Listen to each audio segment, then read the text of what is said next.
Which sentence is correct? Praveen have a very big house.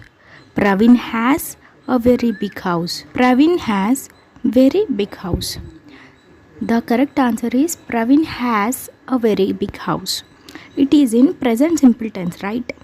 When we use the verb have in present simple tense, we should use has for he, she, it. And if we specifically mention any name, okay, we should use have for they, you, we. So that is the reason we used has. For a singular noun, we use a, an and the, right? In this case, we have a noun house. So we must say a house, not just house. That is why Praveen has a very big house is the correct sentence.